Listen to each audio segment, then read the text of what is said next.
lovelies, and welcome back to An Abundance of Sophie. And following on from my last video, I'm doing a bit of a throwback series within a series. So let's do it. This time last year, I had just finished up my study abroad experience in London, and I was not quite ready to go home, but I was getting kicked out of my on-campus accommodation. So I decided that I was going to get as much travel in before I had to depart for Melbourne. And I started my trip off on New Year's Eve by catching a train out of Paddington Station heading for Bristol. So this trip I was traveling with a tiny suitcase and a backpack, and I was doing it all solo. Now when I solo travel, I have a blanket rule that I don't drink.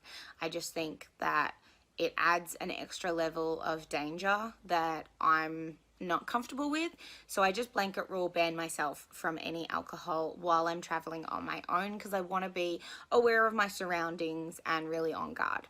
So New Year's Eve was a bit of a quiet one for me. I just wandered around kind of the area around my hostel, took in the city lights, and then called it a night and watched a movie.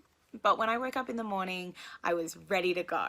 So the whole point of Bristol being on my list for this trip is that I really love the British show Being Human. And the first couple of seasons were filmed in Bristol. So I wanted to go and find the house and the pub that were kind of core elements of the set. So I headed off, walking along, and it took me quite a while. I had to go up a bit of a hill, but I eventually found the house. I was very excited, and then just down the street was the pub. So I kind of got to tick that one off my bucket list that I've been wanting to do for a couple of years now, which started this trip off on a real high for me. I then wandered back into the city, went to the M Shed, which is a bit of a museum in Bristol. They also had a wildlife photography competition on display, so I took in some of that. And then I went to the gardens on Brandon Hill and took in Calvert Tower, which was gorgeous and gave beautiful views of the city of Bristol. I'm sure for a lot of this series I'm going to be saying the same phrase, because a theme of this trip was that I just wandered.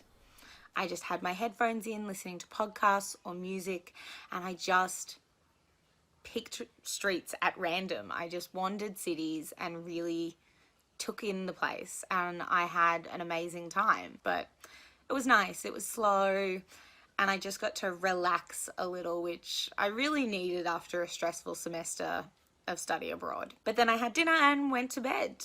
The next day I decided I was going to take in the Suspension Bridge. It's what Bristol is probably most famous for. I looked into a couple of bus routes, decided I couldn't be bothered trying to work it out, so I just decided to walk, and I did so much walking on this trip. But I guess it really helped me see more of the places I was visiting, which is always a fantastic thing.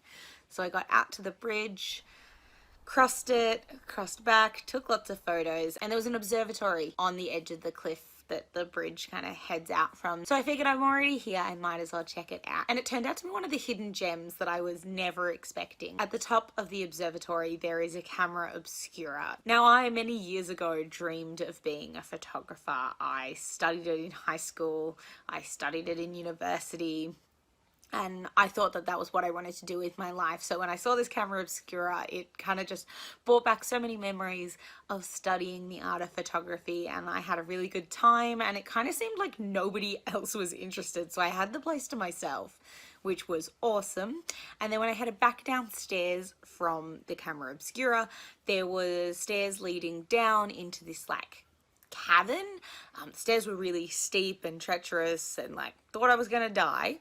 But I made it all the way down to the bottom, and it kind of opened up into this kind of cave opening on the edge of the cliff, and you could see out to the bridge, and it was a really beautiful spot. And again, I had it to myself, which was fantastic. But I finally kind of took enough selfies and enough photos that I headed back up the stairs. So after I got back up from the cave, I headed back into kind of the city centre, and I headed to Brunel's SS Britain. This huge ship that has been beautifully restored and is now a great tourist attraction for the city. There is a museum next door to it explaining its history, and then you can actually go on board the ship and have a look through it. Now, what interested me most about the SS Britain is that in the 1850s and 1860s. It was used to transport people from Liverpool to Melbourne, Australia. And I found that really exciting and interesting because around that time I was trying to investigate a little bit of my heritage. I was trying to find my ancestral line. I knew that my ancestors came from England on my father's side, but I didn't really have a lot of details and I was looking to find more information. At the time I hadn't quite worked out exactly how my ancestors got to Melbourne.